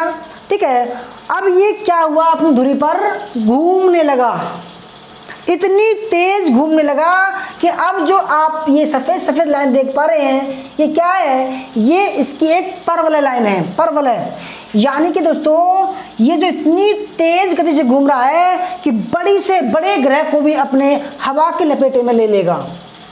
ठीक है, तो हुआ क्या, जब ये अपने और पास घूमने लगा, ठीक है, निर्वात है नहीं, फिर भी हवा इसने जो है बना दी घूमने के साथ में। तो दोस्तों ये दूर दूर से जो ग्रह बन गए थे इसकी परिधि में आ गए, जो इसकी परिधि में आ गया वो इसके साथ में घूमने लगा। ठीक है, समझ पाएंगे, यानी कि ये जो ग्रह है तो दूर दूर से, ब्रह्मांड बहुत बड़ा है ना, तो बहुत बड़े होने के साथ में क्या हुआ, ये इसका जो बहुत विशाल है ये सूर्य, और ये अपनी धुरी पर घूम रहा है ना, घूम रहा है, और इतनी हवा इसके साथ में बह रही है, इतनी हवा कि बड़े से बड़े ग्रह को भी अपने अंदर ये घुमा सकता है। ये जो ग्रह देख रहे हो ना आप, ये इसके और पास चक्कर लगा रहे हैं, क्योंकि ये जो घूमते घूमते आए होंगे कभी, तो इसमें क्या हुआ, इसके और पास ही घूमने लगे। ठीक है, तो होता क्या है कि देखो, कहते हैं कि भाई जो भारी पत्थर होगा वो इसी की जो परवलय होगी उससे दूर जाने की कोशिश करेगा, यानी कि ये जो एक ग्रह यहाँ से आया और वो इस तरीके से जा रहा है, घूमने लगा, जोर लगा रहा है, क्योंकि भारी है तो जोर लगा रहा है, तो यहाँ तक आ गया होगा, है ना। तो देखो सबसे जो भारी है उसको बोला गया है बृहस्पति। ठीक है, सबसे भारी क्या है, बृहस्पति है। जो सबसे हल्का ग्रह है वो इसके पास में होगा, भाई जो हल्का होगा वो सबसे तेज घूमेगा, तो सबसे जो हल्का है वो है बुध ग्रह, जो सबसे नज़दीक है। ठीक है, देखो सवाल बनते हैं कि सबसे नजदीक ग्रह कौन सा है, तो बुध है। सबसे बाहरी पृथ्वी में कौन सा है, जो भारी है वो है बृहस्पति। ठीक है, तो अब जब यानी कि देखो बुध है, फिर सेकंड नंबर पर है शुक्र, तीसरे नंबर पर है हमारी पृथ्वी। ठीक है, अब इसके बाद में क्योंकि ब्रह्मांड ठंडा है, इसके बाद में जो भी ग्रह हैं वो ठंडे होते चले गए। कैसे बोला, ठंडे होते चले गए। ठीक है, अब हम बात करेंगे पृथ्वी की उत्पत्ति की। पृथ्वी की उत्पत्ति की देखो दोस्तों, आप एक बात बताओ, इतिहासकार बोलते हैं कि जो पृथ्वी थी वो आग का गोला थी, पहले आग का गोला थी। ठीक है, आग का गोला थी। अब मुझे ये बताओ प्रियंका, समझना कि कोई मतलब कि कोई आपके कप में चाय रखी है, कोई कप है इसमें चाय रखी है। ठीक है, तो क्या होगा 5 मिनट बाद या 10 मिनट बाद क्या होगा, ये स्वतः जो है वाष्प निकल जाएगी इससे और ये ठंडी हो जाएगी। ठीक है, तो इसी प्रकार जब जो पृथ्वी थी वो आग का गोला थी, कुछ बहुत साल बीतने के बाद में धीरे धीरे ये ठंडी होती गई। ठीक है, और उस समय ब्रह्मांड में धूल धक्कड़ थी। ठीक है, तो क्या होता है, धूल प्लस जल वाष्प, ये दोनों मिलकर क्या करते हैं दोस्तों, बादल का निर्माण करते हैं। किसका, बादल का निर्माण करते हैं। तो पृथ्वी पर क्या हुआ, धीरे धीरे वायुमंडल का निर्माण होने लगा। जब ठंडी होने लगी, ठीक है, वायुमंडल का निर्माण होने का उमस बढ़ गई, तो बादलों का निर्माण हुआ। बादल कैसे हुए, धूल जो उड़ रही थी, और जब दोस्तों ये धीरे धीरे ठंडी हुई तो क्या हुआ, जलवाष्प बन गई। दोनों जब मिले तो क्या हुआ, बादल बने। बादल क्या हुआ दोस्तों, बरसने लगे। तो अब ये बताइए मुझे कि ये जो पृथ्वी जो है ये चट्टान है कोई ना, बहुत बड़ी पत्थर का। तो दोस्तों ये बताओ, जब पृथ्वी है जब ये टूटी होगी किसी ग्रह से, तो ये गोल नहीं होगी बिल्कुल, क्योंकि अगर हम किसी पत्थर को तोड़ें तो बिल्कुल गोल नहीं टूटेगा, वो टूटेगा टेढ़ा मेढ़ा, इस तरीके का आकृति में टूटेगा। कोई सी भी आकृति हो सकती है ना प्रियंका, कोई सी आकृति हो सकती है। यानी कि किसी पत्थर को हम तोड़ें तो ये आकृति नहीं होगी, ये आकृति होगी उसकी, है ना। तो जब हम दूर से देखते हैं इसको तो ये लगती है बिल्कुल गोल, है ना, परंतु गोल नहीं है हमारी पृथ्वी चपटी है। तो दोस्तों ये देखना है अभी कि हमारी पृथ्वी इस तरीके की है। ठीक है, तो जब बारिश जो है लगातार पड़ने लगी, ठीक है, माना यहाँ बादल है, यहाँ लगातार बारिश पड़ रही है, तो आप ये बताओ कि जो बारिश का पानी है वो यहाँ रुकेगा या यहाँ रुकेगा, बताओ, नीचे रुकेगा। हाँ, क्योंकि यहाँ ऊंचे स्थान है और यहाँ नीचे स्थान है। अब देखो ये जो ऊंचे स्थान है ये कहलाए पर्वत। ठीक है, ये कहलाए पर्वत। ठीक है, और जो नीचे स्थान है थोड़े गड्ढे से थे वो कहलाए समुद्र। क्या कहलाए, समुद्र। और देखो हर जगह तो ऐसी नहीं थी, कुछ जगह ऐसी भी थी समतल। जो समतल थी दोस्तों, जो चपटी मतलब मैदान था वो कहलाए समतल मैदान। ठीक है, क्योंकि देखो ऐसे भी होंगी, गड्ढे भी होंगे, कुछ ऊंची जगह भी होगी और कुछ ऐसे भी स्थान होगा। तो ऐसे स्थान कहलाए मैदानी भाग। ठीक है, कैसे भाग, मैदानी भाग, मैदानी भाग कहलाया। तो दोस्तों हुआ क्या, बारिश लगातार पड़ती गई। ठीक है, जब पड़ती गई दोस्तों तो क्या हुआ, यहाँ पर जो समुद्र है, विज्ञान मानता है कि जब 15-20 दिन तक पानी एक जगह जमा होता है ना, पानी एक जगह जमा होता है तो वहाँ छोटे मोटे कीट पतंगे पैदा हो जाते हैं ऑटोमेटिकली। तो ये प्रकृति का नियम है। तो क्या हुआ, जब इतने कीट पतंगे इस समुद्री जल में पैदा हो गए तो वो धीरे धीरे क्या हुआ, उन्होंने बाहर निकलना शुरू कर दिया। ठीक है, यानी कि समतल मैदान पे दोस्तों बारिश हो रही है तो यहाँ पर क्या हुआ, घास फूस पैदा हो गए, घास फूस पैदा हो गए क्योंकि लगातार बारिश पड़ेगी तो क्या होगा, घास पैदा होगी, पेड़ पौधे पैदा होंगे ऑटोमेटिकली। दोस्तों क्या हुआ कि जो समुद्री जीव थे वो बाहर निकलने शुरू हुए, इतने ज़्यादा हो गए, अब वो समतल मैदान पे आ गए। धीरे धीरे कीट पतंगे बने, मेंढक बने, मछली बने, रेप्टाइल्स बने, फिर धीरे धीरे क्या हुआ, कपी बने, बंदर बने, फिर बंदर से क्या बने, रामनपथेकस बने। ठीक है, तो अब हम जब यहाँ पर पृथ्वी की उत्पत्ति होगी दोस्तों तो इस टॉपिक को हम यहीं शुरू करते हैं। और जब हम मानव का विकास पढ़ेंगे तो हम इस तरीके का, यानी कि जो किस तरीके से कीट पतंगे पैदा हुए, उसके बाद क्या बना, उसके बाद क्या बना, उसको हम विस्तार समझाएंगे। ठीक है, अभी हम पृथ्वी की उत्पत्ति पढ़ते हैं तो यहाँ पर हमारी पृथ्वी की उत्पत्ति हो गई है और ब्रह्म आज पर वातावरण बन गया है। ठीक है, तो दोस्तों यहाँ तक हम आ गए, समझ गए, आपको वीडियो अच्छी लग रही होगी। देखो, क्योंकि थ्योरी से पहले कॉन्सेप्ट समझना ज़रूरी है। मैंने कॉन्सेप्ट, आई होप मैंने कॉन्सेप्ट समझाया होगा आपको और आप समझ गए होंगे।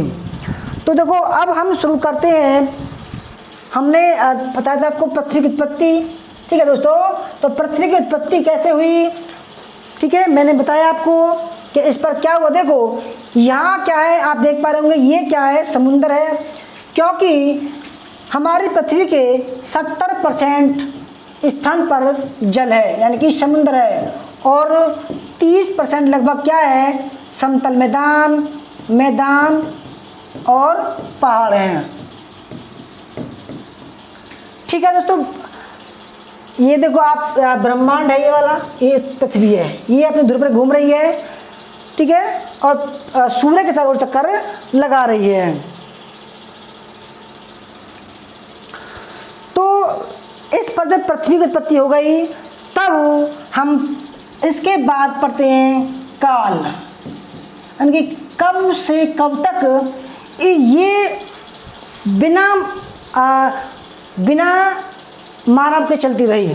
ठीक है, यानी कि जब तक मानव आया तब से और पृथ्वी के बीच का जो काल था उस काल की हम गणना अब करते हैं। ठीक है, यानी कि पृथ्वी की उत्पत्ति से लेकर मानव के विकास तक जितना भी समय बीता उस काल को हम पढ़ने वाले हैं। ठीक है, समझ रहे हैं आप। और फिर हम कल की जो क्लास होगी उसमें पढ़ेंगे हम मानव का इतिहास। ठीक है, तो दोस्तों अब हम पढ़ेंगे थ्योरी टाइप में। ये पाषाण काल है, देखो ये मैंने आपको बता दिया, प्राकृतिक काल या पाषाण काल। प्रापाषाण काल पढ़ेंगे, मध्य पाषाण काल पढ़ेंगे, नवपाषाण, ताम्रपाषाण। फिर आदि ऐतिहासिक काल में सिंधु घाटी, वैदिक सभ्यता में ऋग्वैदिक और उत्तर वैदिक, और ऐतिहासिक काल में प्राचीन, मध्यकालीन और आधुनिक काल हम पढ़ने वाले हैं। ठीक है, ये पाषाण काल है दोस्तों। ठीक है, पाषाण काल को हम 3 पार्ट डिवाइड करते हैं। ठीक है, पाषाण काल को, यानी कि प्रापाषाण काल लगभग 5 लाख ईसा पूर्व से लेकर 10,000 ईसा पूर्व के काल को हम प्रापाषाण काल कहते हैं। फिर दूसरा जो काल है वो है मध्य पाषाण काल, लगभग 10,000 से लेकर 6,000 ईसा पूर्व। और तीसरा जो काल है वो है नवपाषाण काल, 6,000 से लेकर लगभग 3500 या 3,000 ईसा पूर्व। हम प्रापाषाण काल को 3 पार्ट में डिवाइड करते हैं। ठीक है, तो तीसरा काल है, पहला काल है निम्न प्रापाषाण काल। दोस्तों जो प्रापाषाण काल है उसको हम 3 पार्ट में डिवाइड करते हैं, यानी कि निम्न प्रापाषाण काल, इसका जो समय था वो 5 लाख से लेकर 50,000 ईसा पूर्व था। क्योंकि जो प्राप्रसारण काल है इसका जो समय है 5 लाख से लेकर 10,000 ईसा पूर्व था।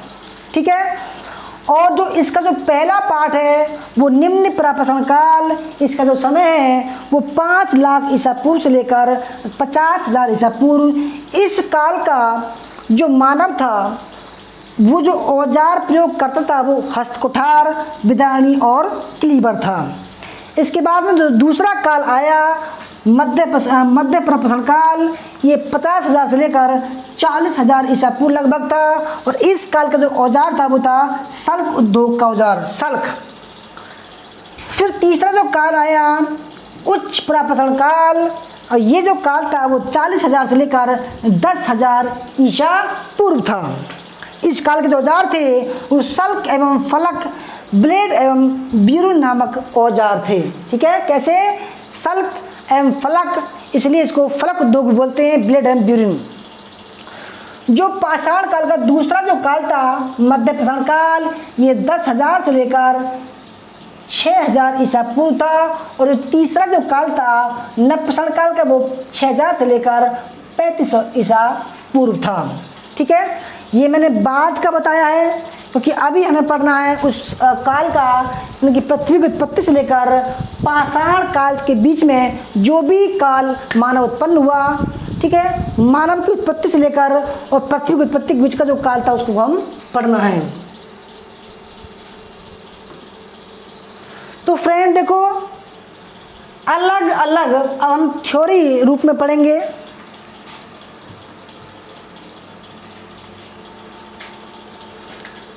अलग अलग विधानों ने पृथ्वी की उत्पत्ति की समस्या के हल होते हुए उसका मूल रूप ठोस, वायव्य और तरल भाग माना है। एक चैम्बरलिन है, उनकी ग्रहाणु परिकल्पना है के अनुसार पृथ्वी ठोस ग्रहाणु के एकत्रित होने से बनी है, जिसका अंतरम ठोस अवस्था है।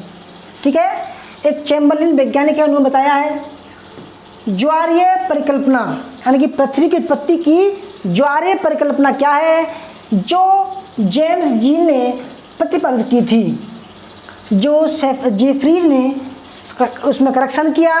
उनके अनुसार पृथ्वी का निर्माण सूर्य से निस्तृत ज्वारीय पदार्थ से हुआ है और पृथ्वी का अंतरम तरल अवस्था में है।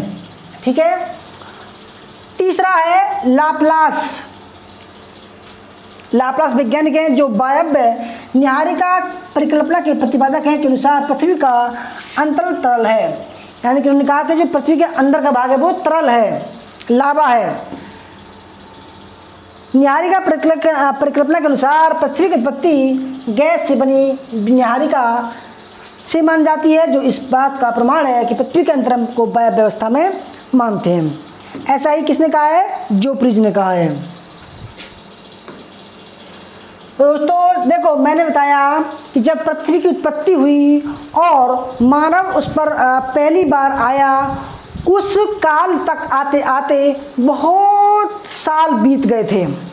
तो उस काल का हम अध्ययन करेंगे। ठीक है, क्योंकि आपके एग्जाम में ऐसे ही गहराई वाले सवाल आते हैं। देखो, तो हम क्या करते हैं, उस काल को महाकल्प और महाकल्प को कल्प में, कल्प को युग में, और जो चौथा पाठ है इसका युग के प्रारंभ होने का समय।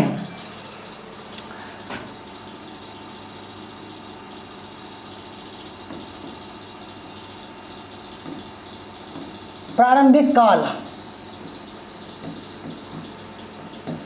दोस्तों सबसे पहला जो महाकल्प था वो था आपका एजोइक कल्प। ठीक है, इसका कोई कल्प नहीं है। इसका जो युग है वो है प्री कैम्ब्रियन या एलोगोनिकल युग। दूसरा जो युग है वो है आर्कियन युग। इसका अभी पता नहीं है कि भाई कब ये समय शुरू हुआ था। ठीक है, अब बात करते हैं जो दूसरा जो इरा था उसका नाम है पैलियोजोइक इरा। इसका जो कल्प है वो है प्राथमिक या प्राइमरी। इसका जो युग है कैम्ब्रियन, आर्डोविशियन, सिल्यूरियन, डेवोनियन, कार्बोनिफेरस और पर्मियन। अब दोस्तों कहते हैं कि भाई 6 अरब वर्ष पहले यह इस युग की शुरुआत हुई। ठीक है, इसका नाम था 600 मिलियन वर्ष पहले। 600 मिलियन, अरब खरब की बात है। ठीक है, तो 600 मिलियन पहले पैलियोजोइक काल शुरू हुआ। ठीक है, अभी यहाँ पर दोस्तों मानव की उत्पत्ति नहीं हुई है। तीसरा जो काल है वो है मेसोजोइक काल। ठीक है, मेसोजोइक ये द्वितीय और सेकेंडरी कल्प का है। इसमें जो युग आए वो ट्रियासिक युग, जुरासिक मतलब है इस काल में डायनासोर आए, डायनासोर।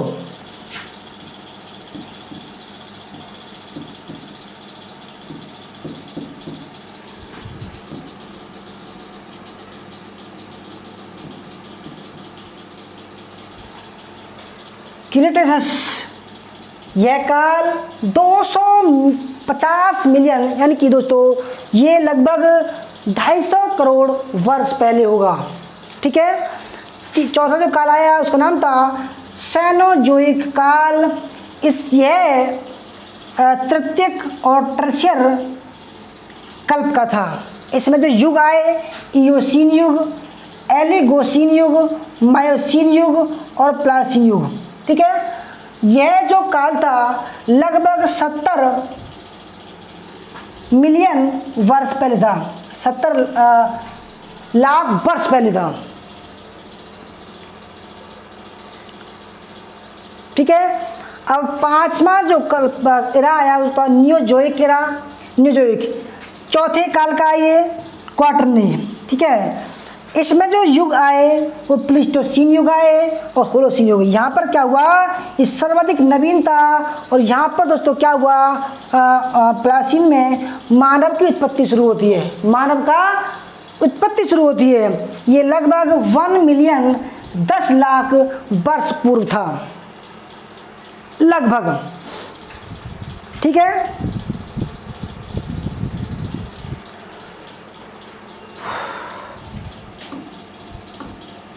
अब और पढ़ते हैं महाद्वीप और महासागरों का निर्माण प्री कैम्ब्रियन युग में हुआ। ये इंपोर्टेंट सवाल। अब सवाल बनते हैं दोस्तों, महाद्वीप और महासागरों का भी निर्माण प्री कैम्ब्रियन युग में हुआ। मैंने दोस्तों बताया कि भाई बारिश पड़ने लगी।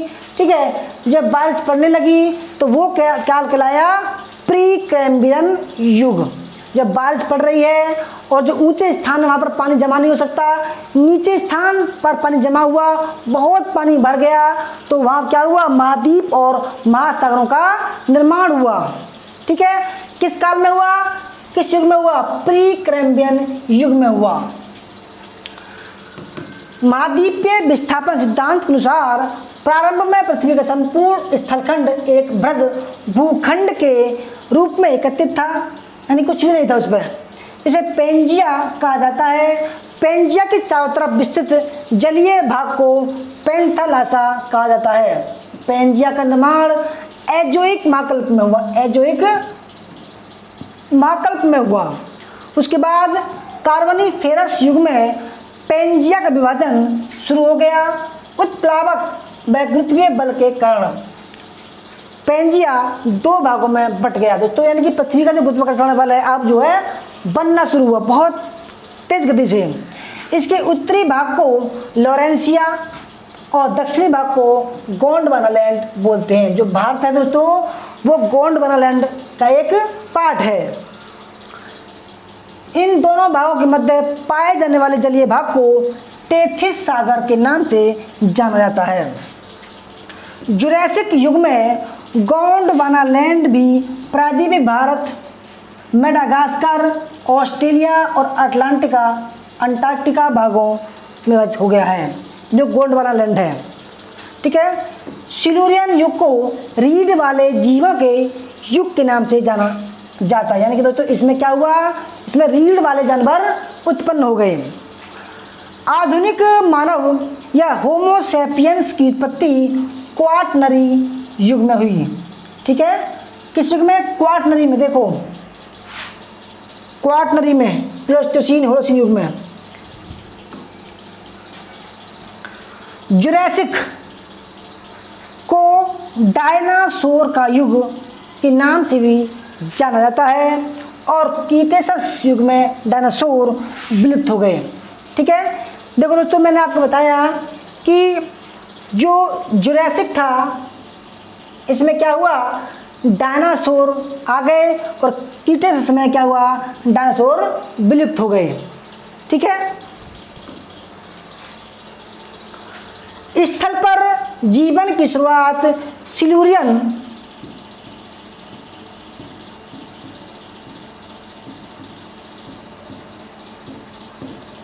युग में हुई। किस युग में? सिल्यूरियन।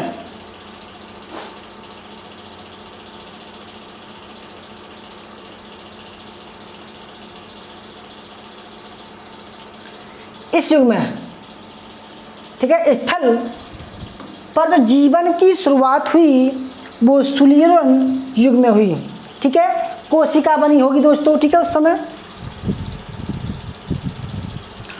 अब और देखते हैं, पृथ्वी के इतिहास का अध्ययन करने से पहले हमें कल्प, उसके बाद युग तथा शक के बारे में जानना जरूरी हो जाता है। जैसे अभी हमने पढ़ा, पृथ्वी के इतिहास को 5 बड़े हिस्सों में बांटा जाता है जिन्हें कल्प के नाम से जाना जाता है। अभी हमने पढ़े थे 5, जिनमें सेनोजोइक कल्प, मेसोजोइक, पैलेजोइक कल्प और आदिकल्प।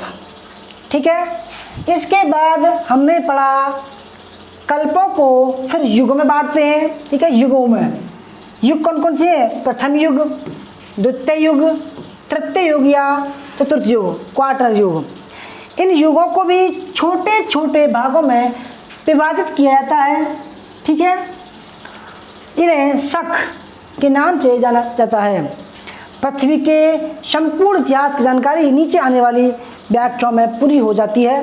यानी दोस्तों, मैंने आपको एक डायग्राम बना के समझाया, फिर उसकी थ्योरी पढ़ाई है।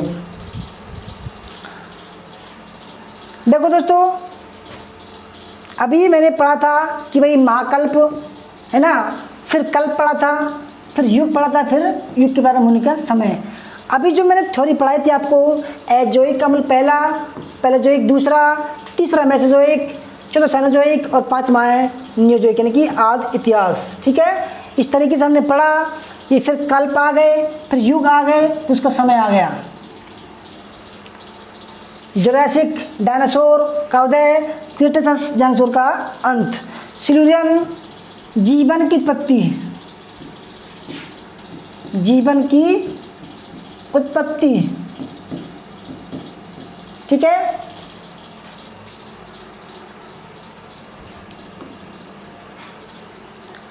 आइए दोस्तों, अब इनका क्या करते हैं, विस्तार से अध्ययन कर रहे हैं। अब हम आएंगे प्री कैम्ब्रियन या एल्गोनिन युग में। ठीक है, अब हम इसको जो विस्तार से खोलते हैं तो प्री कैम्ब्रियन या आदिकल्प।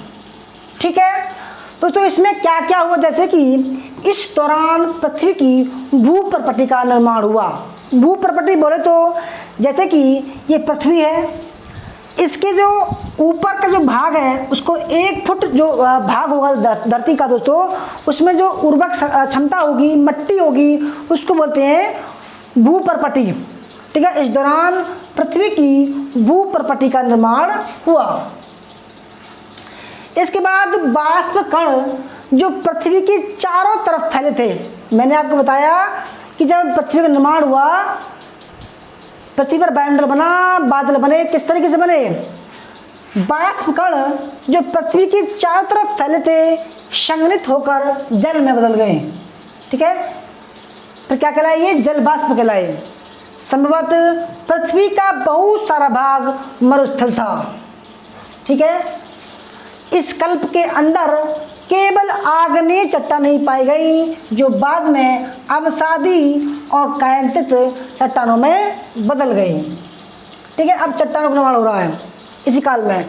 इस कल्प में उत्तरी अमेरिका की सुपीरियर झील के पास करीब 1.2 लाख घन किलोमीटर क्षेत्र आग्नेय चट्टानों से ढक गया और भारत की धारवाड़ चट्टानें और अरावली पर्वत इसी कल्प में विकसित हुए थे। इस कल्प को 3 भागों में बांटा जाता है। पहला काल है प्रोटेरोजोइक काल, आर्कियोलॉजिक और इयोजोइक।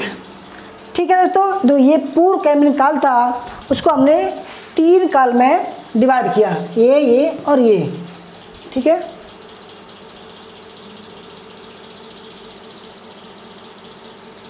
यानी कि प्री कैम्ब्रियन को हम 3 में डिवाइड करते हैं। ठीक है, इसके बाद अब हम 3 पार्ट पढ़ेंगे। इसके पहला पार्ट है प्रोटेरोजोइक। क्या है? प्रोटेरोजोइक, यानी कि प्री कैम्ब्रियन के काल का पहला पार्ट है प्रोटेरोजोइक। यह काल लगभग 600 मिलियन वर्षों के बीच में आता है। स्थल पर कोई जीव नहीं था, यानी कि इस समय अभी जीवन की उत्पत्ति नहीं हुई थी। केवल सागर में जीव जंतु पाए जाते थे, यानी कि कोशिका का निर्माण हुआ। जो समुद्र थे, महासागर थे, उनमें जीव जंतु पाए जाते थे केवल। दूसरा जो पार्ट है वो है आर्कियोजोइक। ठीक है, इस काल के अंदर पृथ्वी पर जीवन का प्रारंभ हो गया। मैंने दोस्तों बताया कि भाई बहुत सारे जीव जंतु पानी में पैदा हुए तो वो बाहर निकलने लगे। ठीक है, जलवायु में परिवर्तन आने शुरू हो गया, जिनका अनुमान चट्टानों में घास के अवशेषों से लगाया जाता है, यानी कि चट्टानों में भी घास उगने लगी। तीसरा जो काल था प्री कैम्ब्रियन युग का, इयोजोइक, इस काल के बारे में खास जानकारी नहीं मिलती है। ठीक है, इसके बाद आता है दोस्तों प्राजीवी काल। कौन सा काल? प्राजीवी काल। पृथ्वी का भूगर्भ इतिहास हम पढ़ रहे हैं। यह बहुत ही बड़ा कल्प है जो 600 मिलियन वर्ष पूर्व से 225 मिलियन वर्ष तक उपस्थित था। कौन सा दोस्तों? पैलियोजोइक काल। पैलियोजोइक, देखो कौन सा काल है ये, एक बार देख लेते हैं। पैलियोजोइक। ठीक है, अब हम इसको पढ़ेंगे। अभी हमने ये पढ़ा था, अब हम पढ़ेंगे इसको। ये बहुत ही बड़ा कल्प है जो 600 मिलियन वर्ष से लेकर 225 मिलियन वर्ष तक उपस्थित था। इस कल्प के दौरान जीवों और वनस्पतियों का विकास तेज गति से हुआ। शुरू के काल में वनस्पति और जीवाश्मेष, इसके पश्चात मछलियों के अवशेष और अंत में रेंगने वाले जीवों के अवशेष पाए गए। ठीक है, यानी कि दोस्तों वनस्पति के जीवावशेष पाए गए हैं, मछलियों के जीवावशेष और अंत में जो रेंगने वाले जीव जंतु थे उनके अवशेष पाए गए हैं। ठीक है, इसके निम्नलिखित जो शक हैं, कौन कौन शक हैं ये देखते हैं। युग कैम्ब्रियन शक। समुद्र ने पृथ्वी के बहुत सारे भागों को ढक लिया।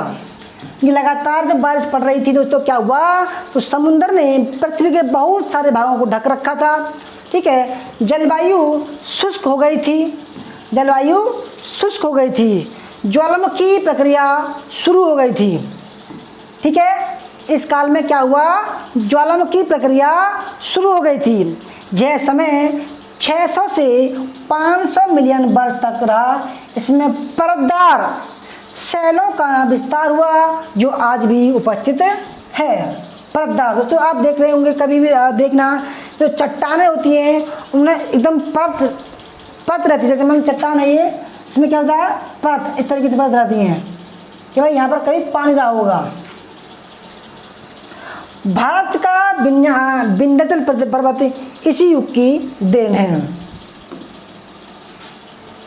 अब है आर्डोविशियन शक। आर्डोविशियन, यह युग 500 मिलियन से 440 मिलियन वर्ष पूर्व तक रहा। ठीक है, कुछ पर्वतों का निर्माण इसी काल में हुआ। जमीन और समुद्र के बीच की सीमा बदलती रही और अवसाद भी जमा हुआ। अवसाद मतलब दोस्तों गाद, धूल, कीचड़ पैदा हुआ, इसमें जम गया। इसके बाद आता है सिल्यूरियन युग। कौन सा युग? सिल्यूरियन। इस काल में समुद्र का स्तर उठता और गिरता रहा। ठीक है, इस काल में क्या हुआ? समुद्र का स्तर उठता और गिरता रहा। यह समय 440 मिलियन से 404 मिलियन वर्ष तक रहा। यूरोप में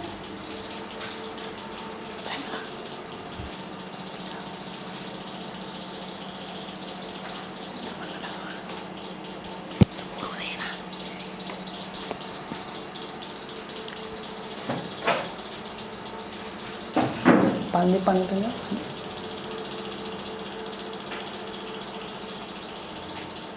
दोस्तों पानी पी लेते हैं थोड़ा सा, ठीक है, क्योंकि काफ़ी बड़ी क्लास हो रही है आज।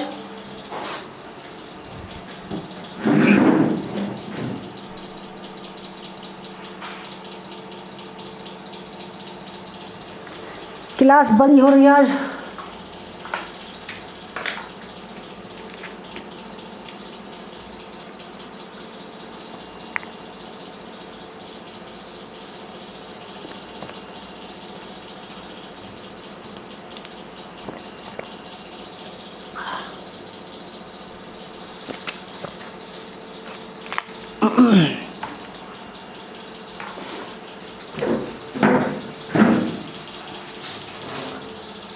दोस्तों आगे बढ़ते हैं। सिल्यूरियन युग मतलब जहाँ पर जीव जंतुओं का उदय हुआ।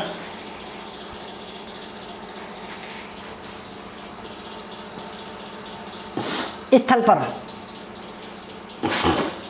यूरोप में पर्वत निर्माण की प्रक्रिया शुरू हुई, जिसके फलस्वरूप स्कैंडिनेविया के पर्वत और स्कॉटलैंड पर्वत का जन्म हुआ। इस प्रक्रिया को कैलिडोनियन हलचल भी कहा जाता है। इसके बाद डेवोनियन युग। कौन सा युग? डेवोनियन युग। इस काल में सूखी जमीन का क्षेत्र बढ़ गया था, क्योंकि दोस्तों इसमें क्या हुआ? वातावरण में बदलाव होना शुरू हुआ। ठीक है, अब धूप निकलनी शुरू हुई। इस समय में पर्वत श्रेणियों की प्रक्रिया तेज हो गई, जो सिल्यूरियन दशक में शुरू हुई थी। जंगल का जन्म जमीन पर हो गया था। जंगल का जमीन दोस्तों, जंगल का जन्म जो है जमीन पर हो गया था। जैसे मैंने बताया लगातार बारिश पड़ रही थी, तो जंगल जो है समतल धन पर बन गए। मछलियों की और जनजातियों का विकास हुआ, जिसमें शार्क मछली भी थी। ठीक है, इसे मत्स्य युग के नाम से जाना जाता है। मत्स्य युग। इसकी अवधि 400 मिलियन से 350 मिलियन वर्ष तक रही। दोस्तों ऐसा कंटेंट है, आप याद रखिएगा कि भाई कितना अच्छा कंटेंट है। और देखो लगातार मैं पूरे कोर्स को ऐसे ही खतरनाक कंटेंट से आपको रूबरू कराऊंगा। इसके बाद जो युग आया वो था कार्बोनिफेरस शक या युग। इस काल का महत्व कोयले के निर्माण से है। ठीक है, अब सवाल आ जाए भाई कोयले का निर्माण किस काल में हुआ? युग में हुआ, तो कार्बोनिफेरस युग। इस युग के दो उपभाग हैं। पहला है मिसिसिपी अनुयुग, दूसरा है पेंसिल्वेनिया अनुयुग। ठीक है, अब हम जो पहला उसका पार्ट था मिसिसिपी युग, उसको पढ़ते हैं। यह कोयले के निर्माण का पहला चरण था। ठीक है, जिसमें क्या हुआ? सड़ा गला वनस्पति पीट और बाद में कोयले में बदल गया। भाई जो कोयले का निर्माण होता है वो किस तरीके से होता है? जीव जंतु सड़ जाते हैं, वनस्पति सड़ जाती है, तो बाद में क्या होता है? वो जो है उसका रूप बदल जाता है और वो ठोस बन जाता है। लेड और जिंक जैसे खनिज का भी निर्माण हुआ। इसके बाद जो दूसरा युग था वो था पेंसिल्वेनिया युग। ठीक है, यह युग कोयले के निर्माण का दूसरा चरण था। ठीक है, जमीन धंस गई जिसकी वजह से बहुत बड़ा दलदल क्षेत्र बन गया। दूसरी जगह पर समुद्र का तल उभर कर सूखा क्षेत्र बन गया। ठीक है, सदाबहार पेड़ों का जन्म हुआ। रेप्टाइल भी जमीन पर आ गए। रेप्टाइल मतलब दोस्तों रेंगने वाले जीव जो थे उनको बोला गया है रेप्टाइल्स। इन दोनों युगों की अवधि 350 मिलियन से 250 मिलियन वर्ष तक रही। अब बात करते हैं पार्मियन शक। सिलुरियन काल में शुरू हुई पर्वत निर्माणकारी कैलिडोनियन हलचल इस युग तक जारी रही। इसे हर्षिनियन हलचल के नाम से भी जाना जाता है। इस युग में बने पर्वत फ्रांस, स्पेन और उत्तरी अमेरिका के एपलेशियन पर्वत क्षेत्र में पाए जाते हैं। पिघलते हुए हिमानी ने बहुत बड़े अपसादी जमाव को जन्म दिया। इसकी अवधि 270 मिलियन से 225 मिलियन वर्ष तक रही। पतझड़ पौधे का भी जन्म हुआ, जो सूख जाते हैं दोस्तों ना, जिनके पत्ते झड़ जाते हैं, ऐसे पौधों का भी निर्माण हुआ। अब बात करते हैं मेसोजोइक कल्प या इरा। पृथ्वी का भूगर्भिक इतिहास पढ़ रहे हैं हम। ठीक है दोस्तों, मेसोजोइक कल्प, इस कल्प की अवधि 225 मिलियन और से 70 मिलियन वर्ष तक रही। ठीक है, यह पिछले कल्प की तुलना में शांत रहा। इसे 3 शकों में बांटा जाता है। पहला ट्रियासिक शक, जुरासिक और तीसरा है क्रेटेटस।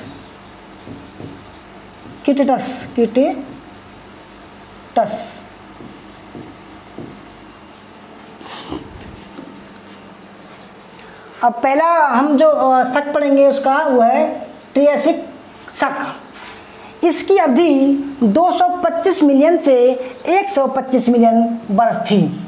ठीक है, हम पढ़ रहे हैं मेसोजोइक कल्प को। उसके 3 पार्ट थे, तो उसके पहले पार्ट का नाम है ट्रियासिक। इसकी अवधि 225 से 180 मिलियन वर्ष थी। जमीन का बहुत बड़ा हिस्सा अभी भी सूखा था। ठीक है, ज्वालामुखी प्रक्रियाएं शुरू हो गई थी। ज्वालामुखी प्रक्रियाएं, ठीक है, तांबा और यूरेनियम का जमाव बन गया था। इसके बाद हिमालय और आल्प्स पर्वत की जगह टेसिस सागर उपस्थित था। यानी कि आल्प्स पर्वत और हिमालय पर्वत पहले नहीं था, बाद में बना है। पेंजिया नाम के महाद्वीप का विभाजन होना शुरू हो गया था, है ना। इस काल को रेंगने वाले जीवों का काल माना जाता है, रेप्टाइल्स युग माना जाता है। ठीक है, इसके बाद जुरासिक डायनासोर काल। पर्वतों का अपरदन बहुत तेज से हुआ। ठीक है, समुद्र द्वारा जमीनों का भी अपरदन हुआ। इस काल में रेंगने वाले जीव रीढ़विहीन जीवों की दिखता थी। ठीक है, इस अवधि में साइबेरिया तथा मंगोलिया के भागों पर 2.5 लाख घन किलोमीटर ज्वालामुखी पदार्थों का पूरी तरह विस्तार हुआ। डायनासोर का आकार बहुत बड़ा हो गया इस काल में। ठीक है, अब तीसरा जो काल था वो था क्रीटेशियस शक। ठीक है, युग था ये। इस काल में कोयले का निर्माण हुआ। समुद्र जमीन का अतिक्रमण करता गया। समुद्र जो है जमीन का अतिक्रमण करता गया, तो क्योंकि लगातार बारिश पड़ रही है ना, तो जो गड्ढे हैं वो भर रहे हैं। अब जो पानी लगातार ऊपर बढ़ रहा है। इस समय कि चट्टानों में चूना पत्थर की मात्रा ज़्यादा थी। भारत के प्रायद्वीप भाग पर लावे का जमाव इसी काल में हुआ था।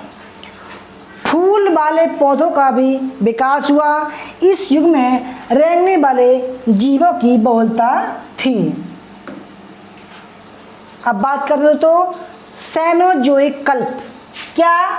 सेनोजोइक कल्प तीसरा काल है। ये जो काल है एक बार देख लेते हैं कौन सा काल है ये। दोस्तों ये चौथा काल है, ठीक है। अभी हमने एजोइक पढ़ा, फिर पैराजोइक पढ़ा, फिर मेसोजोइक पढ़ा, अब पढ़ेंगे हम सेनोजोइक काल, लास्ट में आएगा नियोजोइक काल, ठीक है।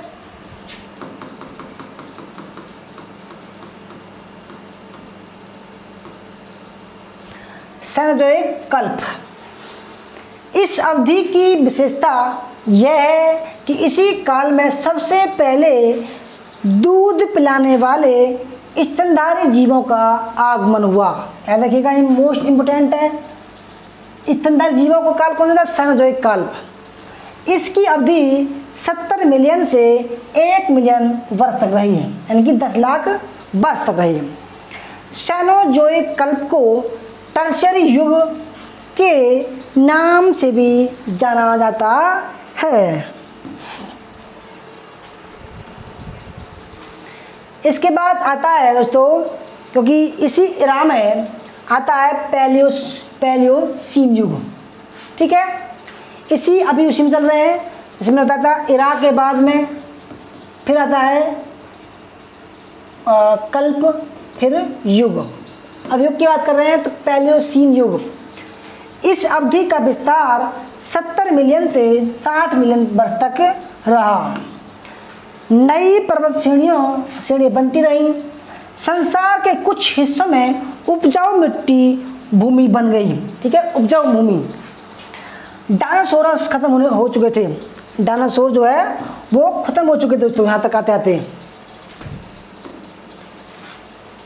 अब इसी का जो युग था इयोसीन युग, इयोसीन।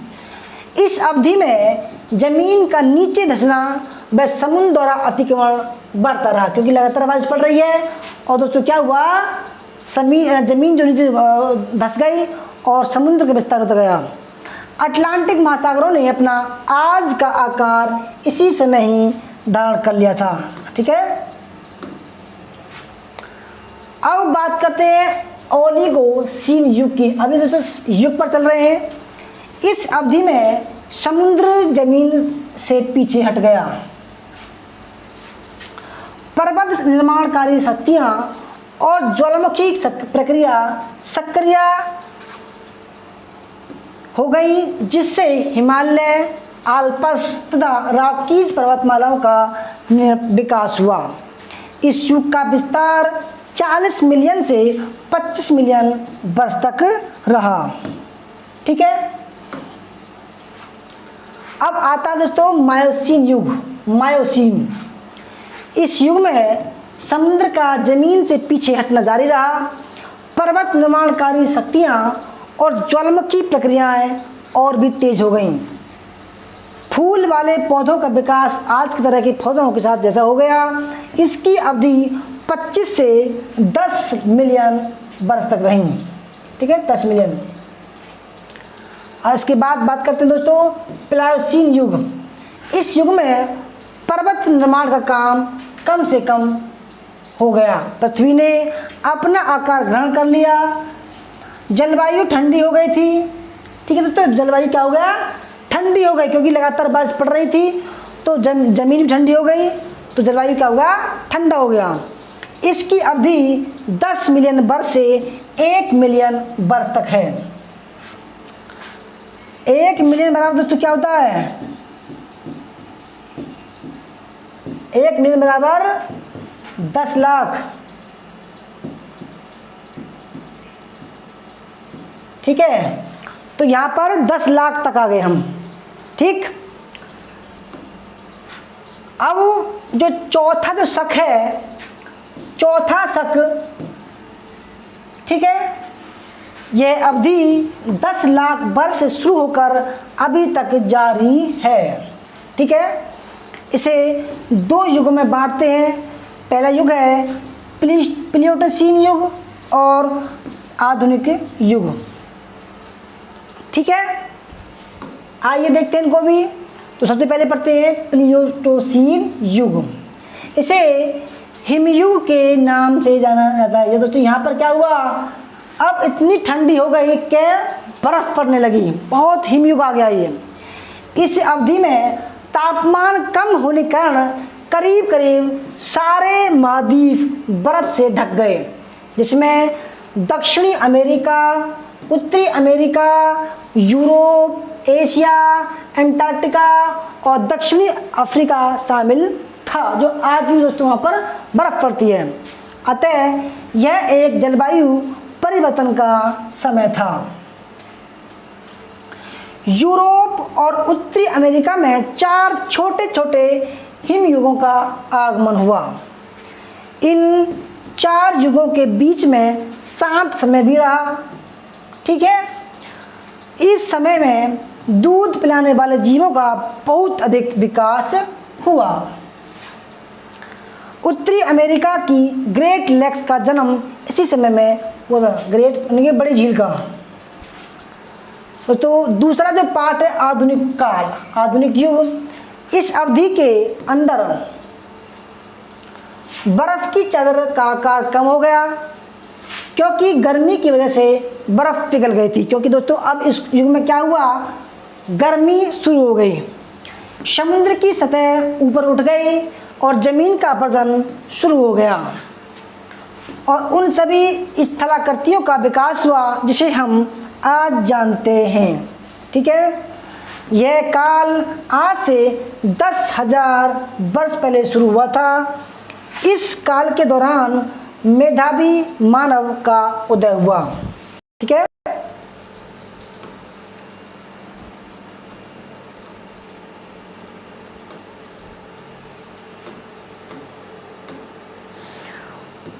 तो दोस्तों देखो अब हम आ गए हैं 10,000 ईसा पूर्व तक। तो अब ये जो यहाँ से जो काल शुरू होगा वो होगा पाषाण काल, क्योंकि लगभग दोस्तों 5 लाख ईसा पूर्व तक से शुरू होता है वो काल। तो अब हम 5 लाख ईसा पूर्व से पाषाण काल को शुरू करेंगे। ठीक है, अब हम दोस्तों देखो आज हमने पढ़ा ब्रह्मांड की उत्पत्ति, पृथ्वी की उत्पत्ति, उसके काल डिवाइड आपने पढ़े, और कल का जो क्लास होगी वो होगा मानव का विकास। क्या होगा दोस्तों, मानव का विकास। तो दोस्तों सही बताइएगा, देखो कंटेंट काफ़ी ज़बरदस्त है, ऐसा ही कंटेंट लास्ट तक मिलेगा आपको। वीडियो ईमानदारी से बताना कैसी लगी, अच्छी लगी तो लाइक करना, शेयर करना। और देखो इसकी आपको PDF भी मिल सकती है, केवल 1500 रुपये में पूरा कोर्स मिलेगा। फुल कोर्स की PDF में आपको 1500 रुपये में, कितने में, 1500 रुपये मिलेगी। और अगर आपको कोर्स ज्वाइन करना है तो 3000 रुपये का कोर्स है हमारा, 6 महीने का। हमारा नंबर है 8218345167 पर संपर्क कर सकते हैं। धन्यवाद। जय हिंद, जय भारत, वंदे मातरम। मिलते हैं दोस्तों कल अगली क्लास में।